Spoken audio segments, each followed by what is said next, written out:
तो चलिए हम इसे अच्छे से समझने का प्रयास करते हैं। यह कर्क रेखा है जो भारत के मध्य में स्थित है और हम बात कर रहे हैं मार्च के बाद की, यानी कि जब सूर्य की किरणें विषुवत रेखा पर सीधी रहती है, वह समय रहता है 21 मार्च। 21 मार्च को सूर्य की किरणें विषुवत रेखा पर है और यहां से यह 21 जून तक कर्क रेखा पर आएगी, यानी कि यहां की जो सूर्य की किरणें हैं वह धीरे धीरे 21 जून को यहां पर आ जाएगी। इस बीच में मौसम की क्रियाविधि हमारे भारत में किस प्रकार से होती है, इसी को हमें यहां पर क्लियर करना है। देखिए, हम बात करते हैं 21 मार्च की। 21 मार्च को सूर्य की किरणें हैं जो विषुवत रेखा पर सीधी रहती है, मगर 21 मार्च के बाद में आता है 22 मार्च। 22 मार्च के बाद में सूर्य उत्तरायण की स्थिति में आता है, जैसा कि मैंने आपको यहां पर बताया, कर्क रेखा पर सीधा चमकेगा 21 मार्च के बाद में 21 जून को।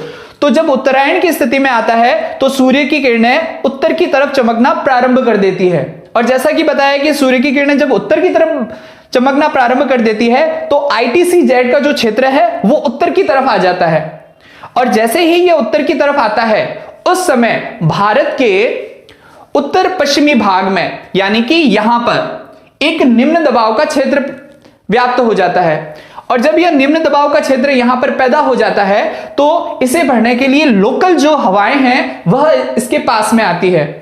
अब ये जो निम्न दाब का क्षेत्र इतना अधिक ताकतवर नहीं होता कि अरब सागर और हिंद महासागर के पानी को अपनी तरफ खींच ले, यानी कि उसकी हवाओं को अपनी तरफ खींच ले, इतना ये प्रभावशाली नहीं होता है। तो यह एक निम्न दबाव का क्षेत्र तो होता है मगर इतना अधिक ताकतवर क्षेत्र नहीं बन पाता है। तो इस वजह से इसके आसपास की जो लोकल हवाएं हैं, स्थानीय हवाएं हैं, वह इस क्षेत्र को भरने का प्रयास करती है, और जब यह इस क्षेत्र को भरने का प्रयास करती है तो यहां पर धूल भरी आंधियां चलती है, क्योंकि यहां पानी का कोई क्षेत्र नहीं है। इस वजह से ये जो हवाएं हैं ये शुष्क हवाएं होती है, यहां पर किसी भी प्रकार की आर्द्रता नहीं पाई जाती है, और जब ये हवाएं चलती है तो इस समय यह धूल भरी आंधी के रूप में चलती है।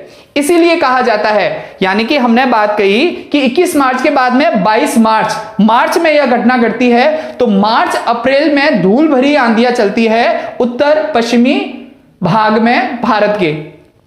तो अब अगर पूछा जाए कि भारत के उत्तर पश्चिमी भाग में धूल भरी आंधियां कब चलती है, तो सूर्य के उत्तरायण आने की स्थिति में, यानी कि मार्च और अप्रैल में। तो मार्च अप्रैल में धूल भरी आंधियां चलती है। कहां पर? भारत के उत्तर पश्चिमी भाग में धूल भरी आंधियां चलती है। ठीक है, अब हम बात करते हैं मार्च अप्रैल के बाद में।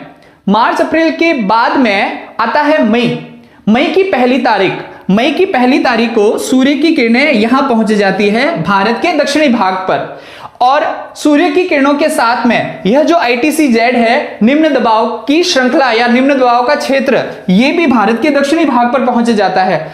अब जब भारत के दक्षिणी भाग पर यह 1 मई को पहुंच जाता है तो यहां पर एक निम्न दबाव का क्षेत्र व्याप्त हो जाता है। जैसा कि मैंने आपको बताया कि ITC-Z जहां पहुंचता है वहां एक निम्न दबाव का क्षेत्र बना देता है। अब जब यहां पर यह निम्न दबाव का क्षेत्र बना देगा तब क्या होगा?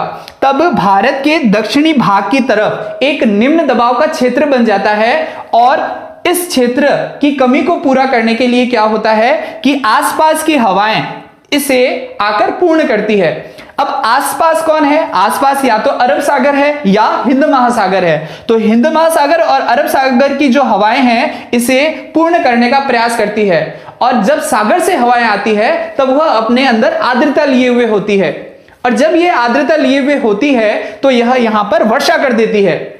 यह वर्षा मानसूनी वर्षा नहीं है कि जो संपूर्ण भारत में हो जाए, यह मानसून से पूर्व की वर्षा है। इसलिए इस समय 1 मई के समय या 1 मई के पहले सप्ताह के समय यहां जो वर्षा होती है उसे मानसून पूर्व फुहार कहते हैं। अब अगर सवाल आता है कि मानसून पूर्व फुहार किसे कहते हैं, मानसून पूर्व फुहार किसे कहते हैं, तो वह कहते हैं मानसून से पहले जो वर्षा होती है भारत के दक्षिणी भाग में, उसे मानसून पूर्व फुहार कहते हैं, और यह मई के पहले सप्ताह में आती है, मई के प्रथम सप्ताह में। अब क्या होता है, यह जो मानसून से पूर्व की फुहार है यह दक्षिणी भारत के लिए बहुत ही लाभदायक होती है। खासकर केरल है, तमिलनाडु है, कर्नाटका है, इनके लिए यह बहुत ज्यादा महत्वपूर्ण रहती है। तो इसलिए इन वर्षा के अलग अलग स्थानों पर अलग अलग नाम पड़ जाते हैं।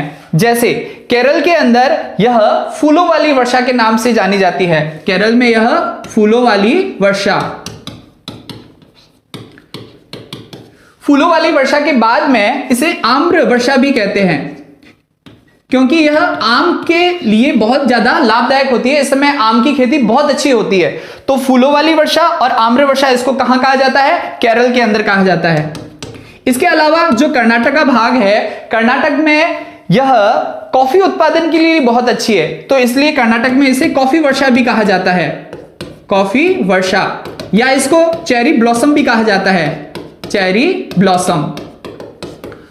तो इस प्रकार से मई के प्रथम सप्ताह के अंदर भारत के दक्षिणी भाग में मानसून से पूर्व जो फुहार होती है उन्हें केरल में फूलों वाली वर्षा, आम्र वर्षा कहा जाता है, जबकि कर्नाटक में इसे कॉफी वर्षा और चेरी ब्लॉसम भी कहा जाता है। अब बात हुई मार्च, अप्रैल और मई की। अब क्या होता है? धीरे धीरे यह जो सूर्य की किरणें हैं यह कर्क रेखा की तरफ आने वाली होती है। तो जब यह मई के प्रथम सप्ताह पर यहां पहुंचती है तो धीरे धीरे मई के अंतिम सप्ताह में, यानी कि जून के थोड़े से प्रारंभ में, 1 जून और मई के अंतिम सप्ताह में यह लगभग यहां पश्चिमी बंगाल की तरफ आ जाती है। और जब यह पश्चिमी बंगाल की तरफ आती है तब क्या होता है? यहां पश्चिमी बंगाल की तरफ में एक लो प्रेशर बेल्ट का निर्माण हो जाता है, यानी कि यहां पर निम्न दाब का क्षेत्र अवस्थित हो जाता है। अब अगर यहां पर निम्न दाब का क्षेत्र अवस्थित हो जाता है तो यहां पर बहुत सारी तेज गति से हवाएं चलना प्रारंभ हो जाती है, और जब यहां तेज गति से हवाएं प्रारंभ हो जाती है तो यह आंधी का रूप ले लेती है और यह पश्चिमी बंगाल के लिए बहुत ही ज्यादा खतरनाक होती है। इसीलिए इसे काल वैसाखी कहा जाता है। काल वैसाखी वैसाख के महीने में आती है काल को लेकर, इसलिए इसे काल वैसाखी के नाम के रूप में लोग जानने लग गए हैं। काल वैसाखी के बाद में, जब मई के बाद में यह 21 जून को कर्क रेखा के पास में पहुंचता है तो उससे पहले ही 1 जून के आसपास यह उत्तर पश्चिमी भारत में जो ITCZ है अपने आप को स्थापित कर देता है। और जब यहां पर अपने आप को स्थापित कर देता है तो यहां पर निम्न दबाव का क्षेत्र पैदा हो जाता है। अब जब यहां निम्न दबाव का क्षेत्र पैदा हो जाता है तो आसपास की हवाएं यहां पर तेज गति से चलना शुरू हो जाती है। अब यह जो हवाएं होती है इनमें आर्द्रता नहीं होती है और बहुत ज्यादा गर्म हवाएं होती है। तो उत्तरी भारत के अंदर यह जो तेज गर्म हवाएं चलती है इन्हें लू कहा जाता है। याद रखिएगा कि उत्तर पश्चिमी भाग में जब ITCZ अपने 1 जून को प्रभाव की स्थिति में आता है तो यहां निम्न दबाव का क्षेत्र पैदा हो जाता है और यहां पर शुष्क और जो गर्म हवाएं चलती है उन्हें लू कहा जाता है। और यह गर्म और शुष्क होने की वजह से बहुत सारी बीमारियां पैदा कर देती है। इन हवाओं का संबंध दक्षिणी भारत से नहीं होता है, यह केवल उत्तरी भारत के अंदर देखी जाती है। इसके पश्चात में जब उत्तरी पश्चिमी क्षेत्र के अंदर निम्न दबाव का क्षेत्र और ज्यादा बढ़ जाता है तब यह अपनी पूरी ताकत के साथ में भारत के दक्षिणी और पश्चिमी भाग से हवाओं को अपनी तरफ आकर्षित करती है। अब जब दक्षिणी और पश्चिमी भाग से हवाओं को अपनी ओर आकर्षित करेगी तो दक्षिण और पश्चिम में अरब सागर और हिंद महासागर की जो आर्द्रतापूर्ण हवाएं हैं वह भारत की तरफ खींची चली आती है। और जब यह भारत की तरफ खींची चली आती है तो 1 जून को केरल में सर्वप्रथम वर्षा होती है और 1 जून के बाद में यह 15 सितंबर तक पूरे भारत में चलती रहती है। तो 1 जून को केरल में वर्षा होती है और 22 जुलाई तक यह संपूर्ण भारत में वर्षा करती है।